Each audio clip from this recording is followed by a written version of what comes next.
2005 की बात है। दिल्ली की सर्द सुबह थी।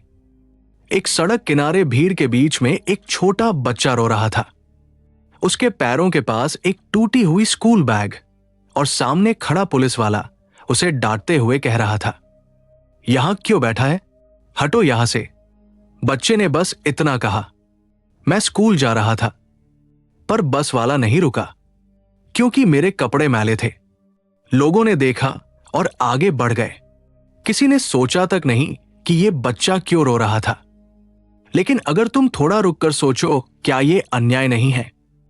बस का ना रुकना, पुलिस की डांट या सबका यूं चुप रह जाना, इनमें से असल असमानता कहां थी? अमर्त्य सेन यहीं से सवाल उठाता है। जस्टिस सिर्फ कोर्ट रूम में नहीं, वो हर गली, हर मोहल्ले, हर इंसानी नजर में होता है। वो कहता है, हम जस्टिस की बात करते हैं, लेकिन इनजस्टिस को अनदेखा कर देते हैं। रस की तरह वो परफेक्ट सिस्टम की बात नहीं करता, क्योंकि सेन जानता है दुनिया कभी परफेक्ट नहीं होगी। गरीबी रहेगी, भेदभाव रहेगा, इनक्वलिटी रहेगी। तो फिर सवाल ये नहीं कि कैसे मिटाएं, सवाल यह है कि कैसे कम करें। उस बच्चे की कहानी, उस बस की कहानी, वो किसी एक शहर की नहीं, पूरी दुनिया की कहानी है। कहीं किसी लड़की को सिर्फ इसलिए नौकरी नहीं मिलती क्योंकि उसका नाम फातिमा है। कहीं किसी दलित बच्चे को स्कूल में सबसे पीछे बिठाया जाता है। कहीं किसी गरीब किसान की जमीन किसी कंपनी के बुलडोजर के नीचे आ जाती है और कहा जाता है कानून तो लागू हुआ है। पर सैंड पूछता है, अगर कानून किसी को कुचल दे तो क्या वह कानून न्याय कहलाएगा? वो हमें याद दिलाता है कि जस्टिस कोई रूल बुक नहीं है, बल्कि एक मोरल विज है, जो हमें यह सोचने पर मजबूर करे कि किसी और का दर्द भी उतना ही असली है जितना मेरा। अमर्त्य सेन का जस्टिस कॉम से निकलकर जमीन पर आता है। वो लोगों की आंखों में, भूख में और डर में झांकता है। वो कहता है, परफेक्ट जस्टिस के सपने देखने से अच्छा है थोड़ा कम इनजस्टिस लाने की कोशिश की जाए। और यही इस किताब का दिल है। द आइडिया ऑफ जस्टिस सिर्फ एक फिलॉसफी नहीं, एक सवाल है जो हर समाज से, हर सरकार से और हर इंसान से पूछता है, क्या तुम्हें पता है तुम्हारे आसपास कितना अन्याय है और तुमने आखिरी बार किसी के लिए आवाज कब उठाई थी? क्योंकि सच्चाई यह है, न्याय हमेशा अदालत में नहीं मिलता। कभी कभी वो सड़क के उस मोड़ पर खो जाता है जहां वो बच्चा रो रहा था और सब लोग चुप थे। चैप्टर एक वैन फेनिस फेल्स। कभी कभी जिंदगी में सबसे बड़ा अन्याय तब होता है जब सब कुछ कानूनी लगता है। 2008 में एक न्यूज आई थी। बिहार के एक गांव में भूख से एक बच्चे की मौत हो गई। सरकारी रिकॉर्ड में लिखा था राशन मिला था, सहायता पहुंची थी, मतलब कागज पर सब कुछ ठीक था। पर असलियत में एक मां अपने बच्चे को बचाने के लिए मिट्टी खिला रही थी। यहीं से शुरू होती है द आइडिया ऑफ जस्टिस की असली कहानी, जहां अमर्त्य सेन हमें बताता है कि फेयरनेस हमेशा जस्टिस नहीं होती, क्योंकि सिस्टम हमेशा फेयर दिखता है, पर वो किसके लिए काम कर रहा है ये कोई नहीं पूछता। सेन कहता है, दुनिया में दो तरह का न्याय चलता है, एक वो जो कागज पर लिखा है और एक वो जो जमीन पर दिखता है। और अक्सर दोनों के बीच में इतना फर्क होता है जितना अमीर और गरीब की रसोई के बीच। एक बार लंदन की एक सड़क पर एक अमीर आदमी की गाड़ी ने सड़क किनारे सोए हुए होमलेस को कुचल दिया। कोर्ट ने कहा एक्सीडेंट था, इरादा नहीं था। वो छूट गया क्योंकि उसके पास वकील था, पैसा था और वो कानून जानता था। पर जिसने अपनों को खोया उसे बस एक मुआवजे का चेक मिला। अब बताइए, ये फेयर है पर जस्ट है क्या? सेन इस किताब में यही कहता है। समाज में न्याय का असली चेहरा तब दिखता है जब फेनिस सिर्फ ताकतवरों के लिए बनाई जाती है। कभी ध्यान दिया है, जो सबसे ऊंचे पद पर बैठा है वही ये तय करता है कि सही क्या है। जैसे एक स्कूल में टीचर ने सब बच्चों को कहा, सबको समान मौका मिलेगा। पर सवाल यह है, क्या सबके पास एक जैसे जूते हैं दौड़ने के लिए? क्या सबके पेट भरे हैं? क्या सबने कल रात सोया था? जस्टिस तब मर जाता है जब हम सबको बराबर लाइन में खड़ा कर देते हैं, बिना ये देखे कि कौन कहां से शुरू कर रहा है। और यही वैन फेनिस फेल्स का दर्द है। अमर्त्य सेन एक और उदाहरण देता है। अगर किसी गरीब को थोड़ी आजादी मिल जाए कि वो अपनी जिंदगी के फैसले खुद ले सके, तो ये किसी अमीर की एक्स्ट्रा लग्जरी से कहीं ज्यादा मायने रखती है। पर समाज क्या करता है? वो अमीर की लग्जरी को फ्रीडम कहता है और गरीब की जरूरत को डिमांड। भारत में रिजर्वेशन की बात उठाऊं तो लोग कहते हैं समान अवसर दो सबको। पर सेन पूछता है, क्या सबकी शुरुआत एक जैसी थी? किसी के पास स्कूल था, किसी के पास खेत भी नहीं, किसी के पास किताब थी, किसी के पास पेट भरने को रोटी नहीं। तो फिर सबको एक जैसे नियम देना कैसा न्याय है? कभी किसी क्रिकेट मैच में देखा है एक टीम के पास बल्ला, दूसरी के पास बस पत्थर, और फिर अंपायर बोले फेयर गेम खेले। फेयरनेस का ये ढोंग हर जगह फैला है। कभी ऑफिस में जहां एक ही काम करने वाले दो लोगों को सिर्फ नाम के आधार पर अलग सैलरी दी जाती है। कभी राजनीति में जहां किसी की गलती स्ट्रेटजी कहलाती है और किसी की वही गलती क्राइम। कभी अदालत में जहां सच्चाई भी तब तक सच नहीं होती जब तक कोई बड़ा आदमी उसे सच ना कह दे। सेन हमें यह सोचने पर मजबूर करता है, क्या हम सच में न्याय चाहते हैं या बस एक ऐसा सिस्टम जो हमें भरोसा दिलाए कि सब ठीक है, क्योंकि हम सब अपने अपने कंफर्ट जोन में इतने सुरक्षित हैं कि इनजस्टिस अब खबर नहीं, बैकग्राउंड नॉइज बन गया है। हम जानते हैं कि किसी कॉर्नर में कोई और सफर कर रहा है, पर हमें फर्क नहीं पड़ता जब तक वो कॉर्नर हमारा नहीं बन जाता। और यही इस चैप्टर का सबसे बड़ा कटाक्ष है। जब समाज परफेक्ट फेयरनेस की बात करता है तब अक्सर वो रियल जस्टिस को दफना चुका होता है। सेन कहता है, न्याय का मतलब सबको एक जैसा देना नहीं, बल्कि हर किसी को उसकी हालत के हिसाब से सही मौका देना है। क्योंकि एक भूखा आदमी को किताब देना फेयरनेस नहीं है, उसे खाना देना जस्टिस है।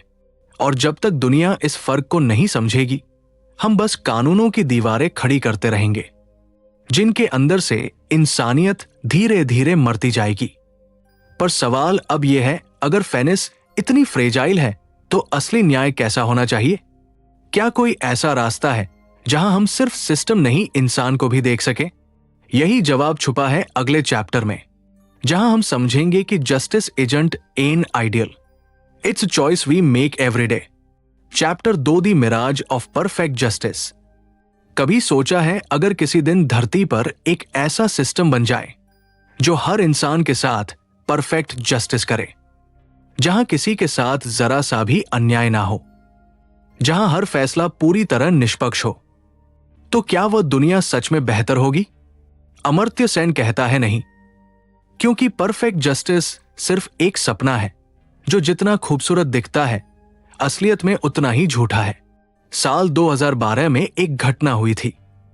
एक गांव में दो भाई खेत के बंटवारे को लेकर लड़ पड़े।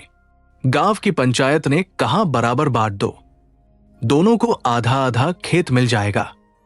सबको लगा वाह, कितना न्यायपूर्ण फैसला है। लेकिन एक सच्चाई छुपी थी। एक भाई किसान था, उसकी पूरी जिंदगी खेती पर टिकी थी। दूसरा भाई दिल्ली में रहता था, उसे खेत की जरूरत ही नहीं थी। तो बराबरी का यह फैसला असल में किसके साथ न्याय था? देखने में परफेक्ट जस्टिस पर असल में परफेक्ट इग्नोरेंस।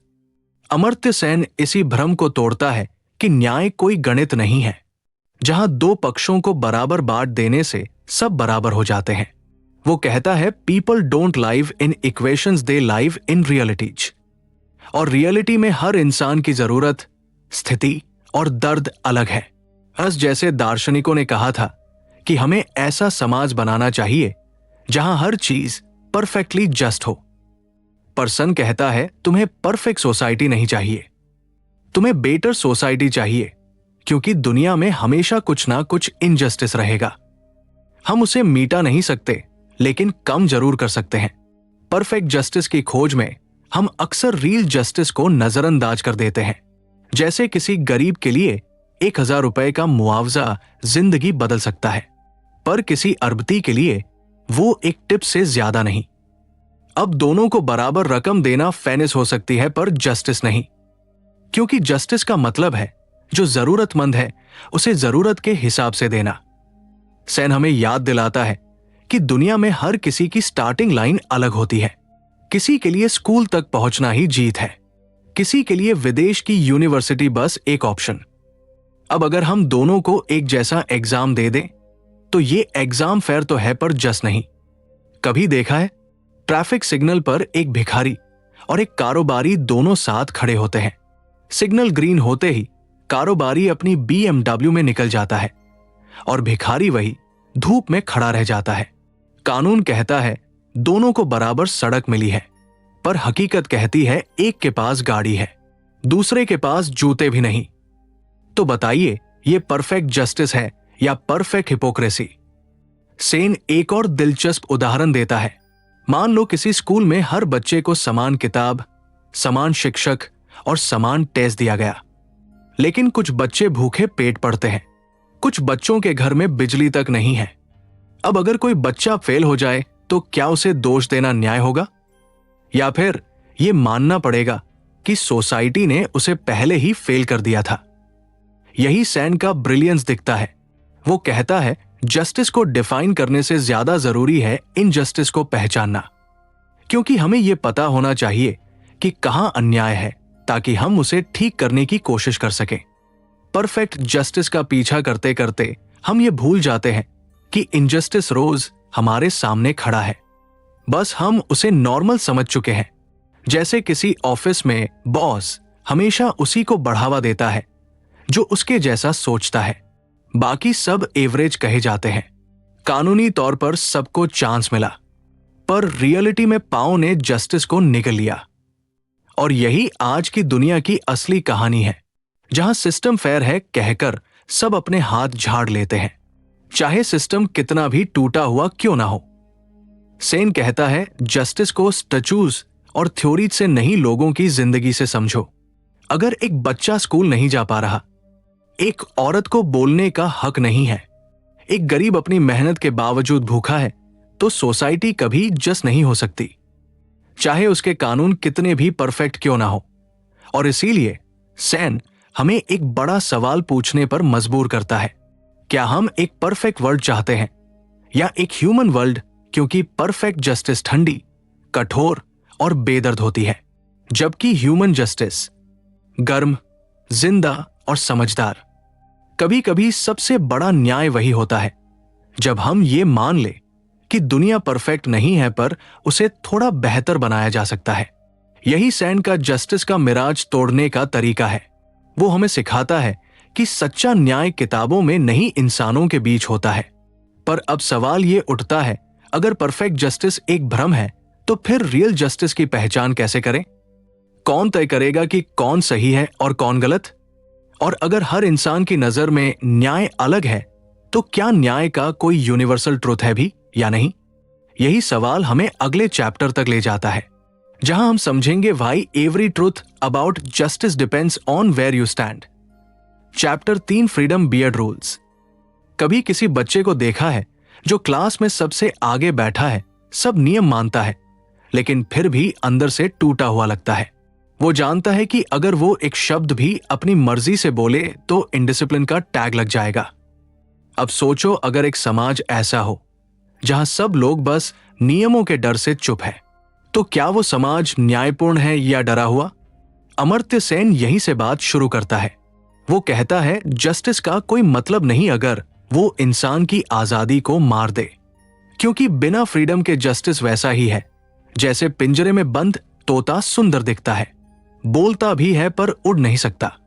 हर्स जैसी थ्योरीज कहती थी कि न्याय के लिए हमें सख्त नियम चाहिए, एक ऐसा सिस्टम जो सबको डिसिप्लिन करे। पर सैन कहता है रूल्स जरूरी है पर वो अल्टीमेट नहीं है, क्योंकि इंसान रूल फॉलोइंग मशीन नहीं है। उसके अंदर इमोशन, रीजन और जजमेंट भी है। कभी कभी सही काम वो नहीं होता जो रूल कहता है, बल्कि वो होता है जो कॉन्शियस कहता है। साल 1943 बंगाल फैन लाखों लोग भूख से मर गए। उस वक्त ब्रिटिश सरकार ने कहा हमारे कानून के हिसाब से रेशन सिर्फ रजिस्टर्ड लोगों को मिलेगा। रूल परफेक्टली फॉलोड हुआ, लेकिन जस्टिस मर गया, क्योंकि जिनके पास रजिस्ट्रेशन नहीं था वो भूखे मरते रहे। कानून ने रूल निभाया, इंसानियत ने हार मानी। सैन इसी घटना से पूरी दुनिया को यह सिखाना चाहता था कि रूल बेस्ड सोसाइटी अक्सर जस्टिस बेस्ड सोसाइटी नहीं होती।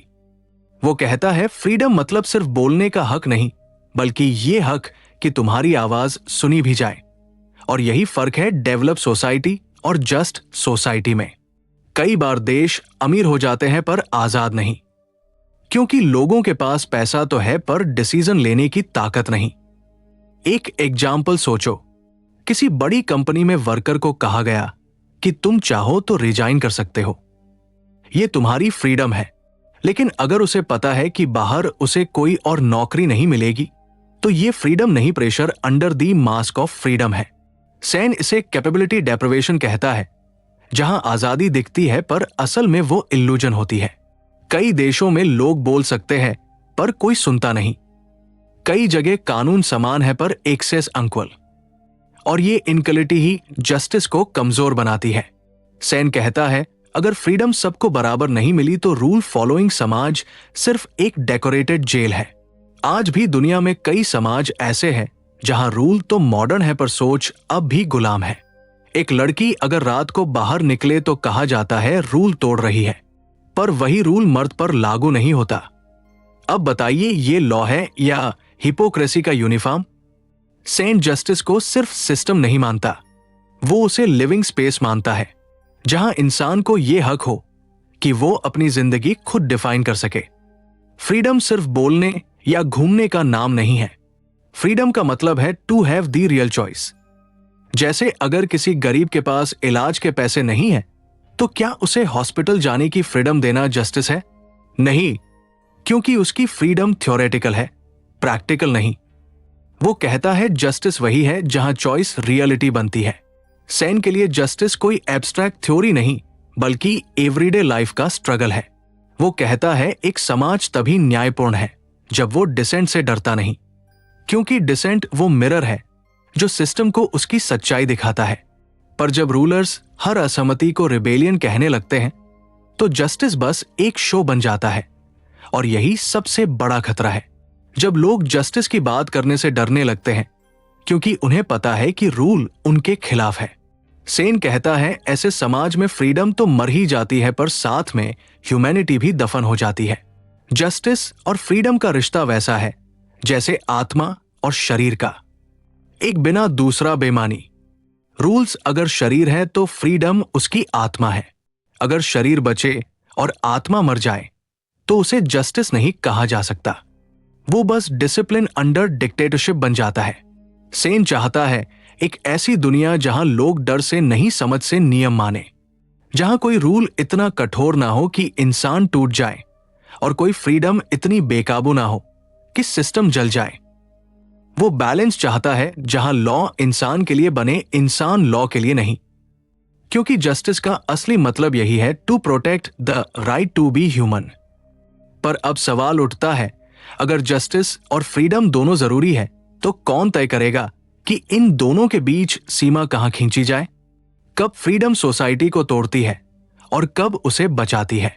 यही टेंशन हमें अगले चैप्टर तक ले जाती है, जहां सवाल उठता है क्या मोरालिटी बिना जस्टिस के पॉसिबल है, या जस्टिस बिना मोरालिटी के बस एक मुखौटा है। Chapter 4 the voices we ignore. कभी आपने ध्यान दिया है सड़क के किनारे बैठे वो बुजुर्ग जो हर गुजरती कार को ऐसे देखते हैं जैसे कोई उन्हें देख ले पर कोई नहीं रुकता, या वो मजदूर जो मेट्रो के नीचे इंटेड होता है और कभी उस ट्रेन में बैठ ही नहीं पाता जो उसके सिर के ऊपर से गुजरती है।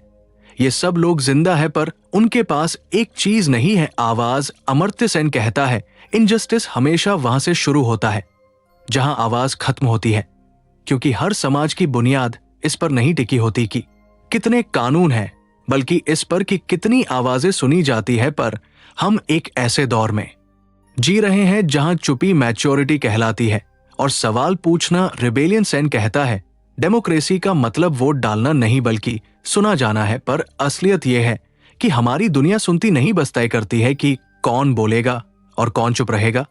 एक बार लंदन में अमर्त्य सेन से किसी ने पूछा इंडिया में सबसे बड़ी प्रॉब्लम क्या है, पावर्टी या करप्शन? सेन ने कहा साइलेंस, क्योंकि गरीबी से भी बड़ा खतरा है। जब गरीब अपनी हालत पर बोलना छोड़ दे, जब इनजस्टिस आदत बन जाए, और लोग उसे डेस्टिनी समझने लगे। एक छोटा एग्जाम्पल, 2006 में महाराष्ट्र के विदर्भ में किसानों ने आत्महत्या की लहर शुरू की थी। सरकार ने कहा हमने पैकेज दिया है, न्यूज चैनल्स ने कहा हमने रिपोर्ट दिखाई है, पर किसी ने यह नहीं पूछा कि किसान बोल क्यों नहीं रहे थे, क्योंकि वो जानते थे कि उनके शब्द भी किसी न्यूज साइकिल की तरह भुला दिए जाएंगे। उनकी आवाजें डाटा बनकर एक्सेल शीट्स में खो गई, और यही है मॉडर्न इनजस्टिस का सबसे खतरनाक चेहरा। सेंट जस्टिस को पार्टिसिपेशन से जोड़ता है। वो कहता है अगर लोग अपने हालात पर बोल नहीं सकते तो कोई भी सिस्टम न्यायपूर्ण नहीं हो सकता, क्योंकि साइलेंस सिस्टम को कंफर्टेबल बनाता है और डिस्कंफर्ट ही जस्टिस की शुरुआत होती है। अब सोचो, हम सब अपनी जगह चुप है। कभी वर्क प्लेस में जब बॉस अनफेयर होता है, कभी घर में जब बेटी को पढ़ने से रोका जाता है, कभी ऑनलाइन जब कोई माइनॉरिटी के खिलाफ हेड फैलाता है। हम सोचते हैं मैं अकेला क्या बदलूंगा, और यही सोच धीरे धीरे इनजस्टिस को नॉर्मलाइज कर देती है। सेन बार बार रिमाइंड कराता है कि साइलेंस कोई न्यूट्रलिटी नहीं होती।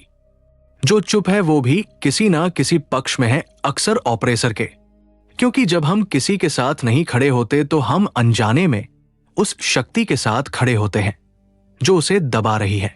अफ्रीका में अपार्टाइड के समय एक सफेद पुलिस ऑफिसर ने नेल्सन मंडेला से कहा, तुम्हारे लोग बोलते क्यों नहीं?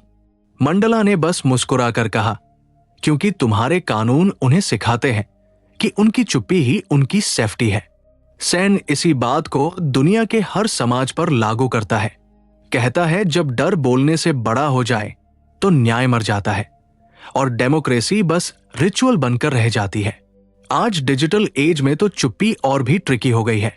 लोग बोलते हैं पर एक को चेंबर्स में हर कोई अपनी ही सोच में गूंजता है, किसी और की नहीं सुनता। सेन कहता है जस्टिस का मतलब है डिसर्नमेंट को सुनना, लेकिन हम डिसर्नमेंट को डिलीट कर देते हैं और फिर कहते हैं सब ठीक है। असल में सब ठीक जैसा वाक्य ही सबसे बड़ा झूठ है, क्योंकि अगर सब ठीक होता तो इतने लोग टूटी जिंदगियां जीते क्यों? सन के हिसाब से जस्टिस कोई वन टाइम फिक्स नहीं है, वो लगातार चलने वाला डायलॉग है। पर डायलॉग तब तक नहीं होगा जब तक हम अपने कंफर्ट जोन से बाहर नहीं आएंगे, जब तक हम उन आवाजों को नहीं सुनेंगे जिन्हें समाज ने इर्रेलेवेंट कहकर काट दिया। क्योंकि सच्चाई यह है, हर समाज में कुछ आवाजें ज्यादा कीमती मानी जाती है और कुछ को बस बैकग्राउंड नॉइज समझा जाता है। पर जस्टिस का असली टेस्ट वही होता है जब सोसाइटी बैकग्राउंड नॉइज को भी ध्यान से सुनने लगे। सेन हमें चैलेंज करता है, तुम्हारा समाज कितना न्यायपूर्ण है। ये इस पर नहीं टिका कि कितने पावरफुल लोग बोल रहे हैं, बल्कि इस पर कि कितने पावरलेस लोग सुने जा रहे हैं। अब सवाल यह है, अगर आवाजें ही न्याय की जड़ है तो फिर हम किसे सुने और किसे नहीं? कौन तय करेगा कि कौन सी आवाज सच है और कौन सी मैनिपुलेशन? क्योंकि आज की दुनिया में हर कोई बोल रहा है, पर सच्चाई वही है जो सबसे ऊंची आवाज में चिल्लाई जाए। तो क्या सच की भी कोई वॉल्यूम्स होती है, या फिर हमें सच सुनने के लिए पहले अपने अंदर की चुप्पी तोड़नी होगी? यही सवाल हमें ले जाता है अगले अध्याय की ओर, जहां बात होगी truth, noise and the battle for justice.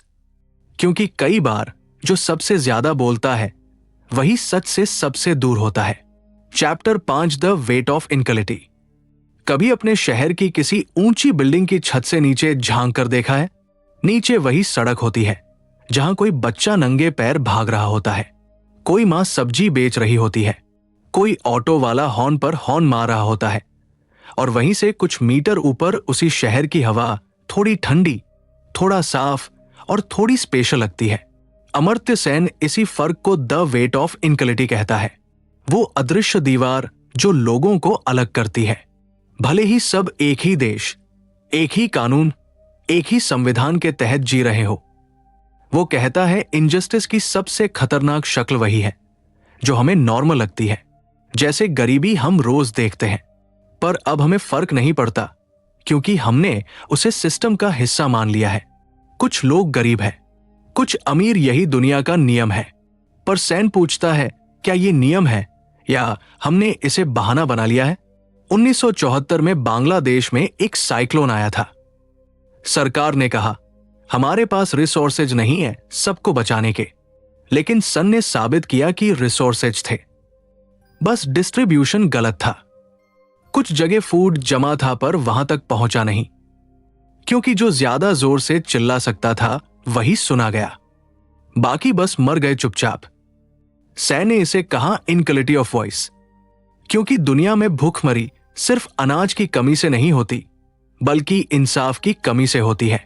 अब इसे भारत पर रखो। यहां हर इलेक्शन में कहा जाता है हम सबको समान मौका देंगे, पर मौका किसे मिलता है? जिसके पास बैकग्राउंड है, पैसा है या कॉन्टेक्ट है। एक गांव का होशियार बच्चा भी आईएएस बन सकता है, पर उसके पास कोचिंग की फी नहीं होती। कानून कहता है इक्वल अपॉर्चुनिटी, पर सिस्टम कहता है इक्वल नहीं एलिजिबल बनो, और एलिजिबिलिटी हमेशा पावर से बनती है। सैन के लिए इनक्वलिटी सिर्फ पैसों का फर्क नहीं है, वो उसे कैपेबिलिटी गैप कहता है। मतलब हर इंसान में पोटेंशियल है, पर सबको उसे इस्तेमाल करने का मौका नहीं मिलता। जैसे दो बच्चों को एक जैसा एग्जाम दिया जाए, पर एक के पास किताबें हो और दूसरे के पास खाली स्लेट। अगर दोनों फेल हो तो क्या यह न्याय है? नहीं, यह सिस्टम का मजाक है जो इक्वलिटी को नंबर्स में नापता है, ग्राउंड रियलिटी में नहीं।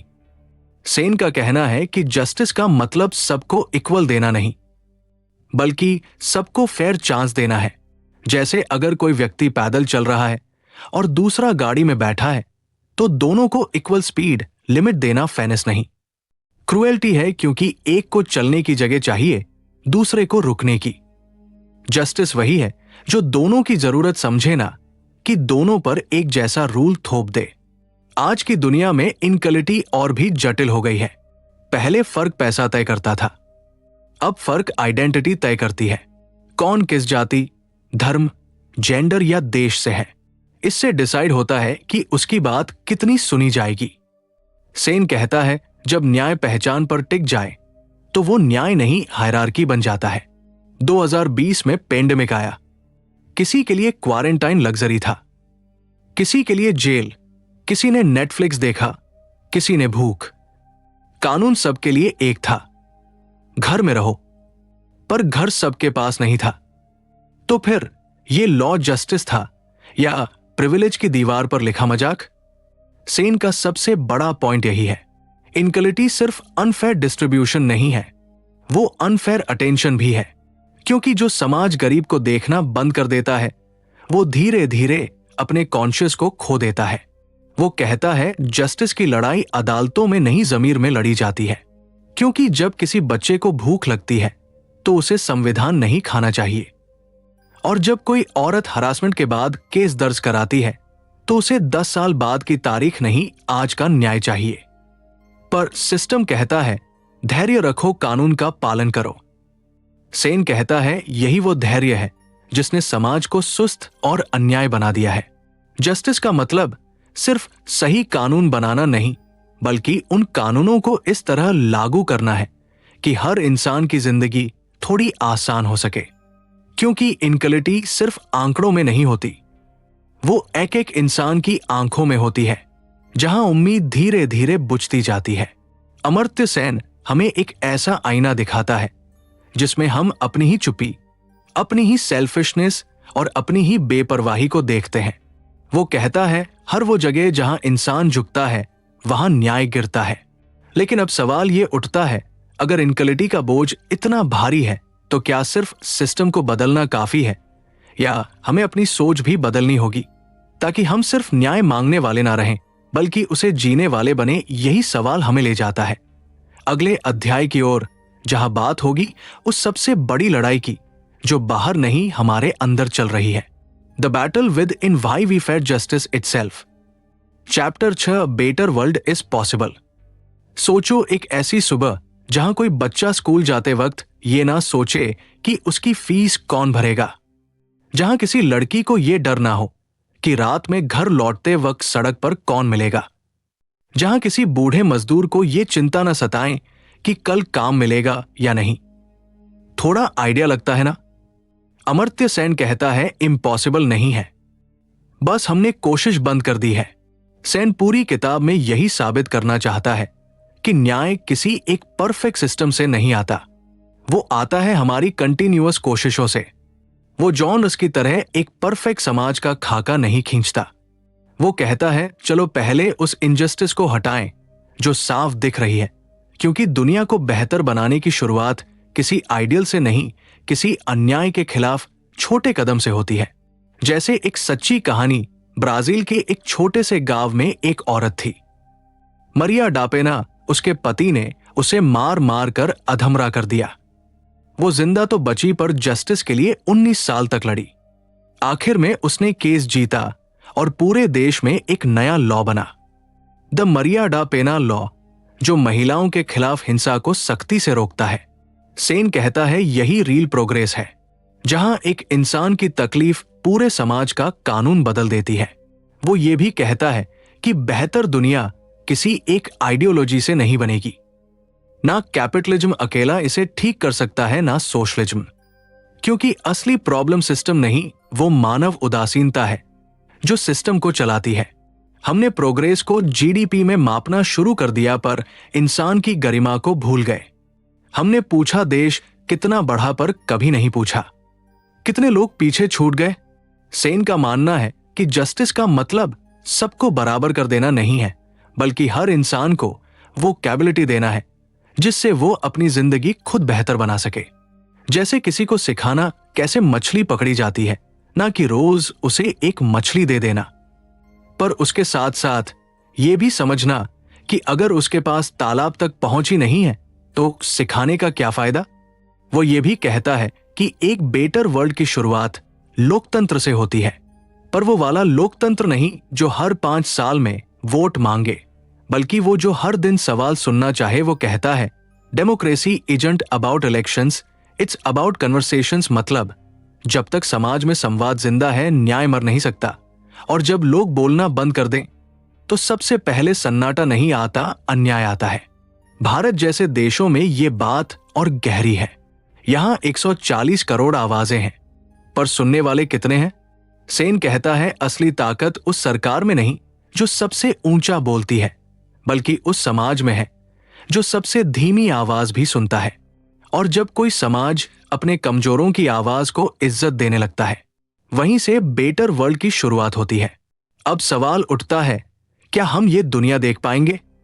सेन का जवाब बहुत सीधा है। अगर आप ये सवाल पूछ रहे हैं तो आप पहले ही उसे बनाना शुरू कर चुके हैं, क्योंकि बेहतर दुनिया किताबों से नहीं बनेगी। वो बनेगी जब कोई बच्चा सवाल करेगा, मुझे मौका क्यों नहीं मिला? जब कोई औरत कहेगी मेरी चुप्पी अब मेरे खिलाफ नहीं जाएगी। जब कोई आदमी अपने प्रिविलेज को डिफेंस नहीं जिम्मेदारी मानेगा। और जब हम सब ये समझेंगे कि जस्टिस कोई लग्जरी नहीं, बल्कि इंसान होने की सबसे बुनियादी शर्त है। अमर्त्य सेन हमें एक रास्ता नहीं, एक सोच देता है कि दुनिया में परफेक्ट न्याय शायद कभी ना मिले, पर इसका मतलब ये नहीं कि हम उसे पाने की कोशिश छोड़ दें, क्योंकि न्याय एक मंजिल नहीं है, वो एक यात्रा है जो कभी खत्म नहीं होती। और अगर तुम ये सोच रहे हो कि क्या वाकई एक बेहतर दुनिया मुमकिन है, तो याद रखो हर बदलाव पहले किसी के शक से शुरू हुआ था और फिर किसी की उम्मीद ने उसे सच कर दिया। तो शायद वो बेहतर दुनिया अभी नहीं बनी, पर अगर तुम अब भी सोच रहे हो क्यों नहीं बन सकती, तो यकीन मानो वो दुनिया यहीं से शुरू होती है। तो ये थी अमर्त्य सेन की द आइडिया ऑफ जस्टिस, एक ऐसी किताब जो हमें मिरर मिरर दिखाती है और फिर पूछती है तुम्हें अपने चेहरे पर जो दिखा वो पसंद आया? ये किताब बताती है कि जस्टिस कोई म्यूजियम का शोपीस नहीं, बल्कि हर दिन की लड़ाई है। स्कूल में, दफ्तर में, संसद में और सबसे ज्यादा हमारे दिमाग के अंदर। रस ने कहा था एक परफेक्ट सोसाइटी पॉसिबल है, पर सेन ने हमें जमीन पर खड़ा कर दिया। उसने कहा चलो पहले उस इंसाफ को बचाते हैं जो हमारे सामने रोज मर रहा है। उसने सिखाया कि डेमोक्रेसी सिर्फ वोट डालने का हक नहीं, वो सवाल पूछने की हिम्मत है। उसने दिखाया कि इनक्वलिटी सिर्फ पैसे की कमी नहीं, वो उस साइलेंस का नाम है जो तब छा जाती है जब कोई कमजोर इंसान बोलना छोड़ देता है। और आखिर में अमर्त्य सेन हमें एक सिंपल बात समझाता है, न्याय कभी सिस्टम से नहीं आता, वो इंसानों से आता है। वो तभी जिंदा रहता है जब लोग चुप नहीं रहते, जब कोई एक आवाज उठती है, ये ठीक नहीं है, वहीं से बेहतर दुनिया की शुरुआत होती है। अब सवाल तुमसे है, क्या तुम उस आवाज को बनोगे या बस अगले इनजस्टिस पर म्यूट दबा दोगे? अगर इस कहानी ने तुम्हें सोचने पर मजबूर किया, अगर तुम्हें लगा कि दुनिया ऐसे ही नहीं चलेगी, तो वीडियो को लाइक करो, कमेंट में बताओ तुम्हारे हिसाब से न्याय का असली मतलब क्या है, और शेयर करो ताकि बाकी लोग भी सोचने पर मजबूर हो। और अगर तुम ऐसी ही किताबों की सोच झेलने वाली, दिमाग हिला देने वाली और दिल छू लेने वाली समरीज हर हफ्ते सुनना चाहते हो, तो ऑडियो बुक गैंग चैनल को सब्सक्राइब करो, क्योंकि अगली किताब शायद तुम्हारे सारे भरोसे तोड़ दे, या शायद उन्हें और गहरा कर दे। दी आइडिया ऑफ जस्टिस खत्म नहीं हुई।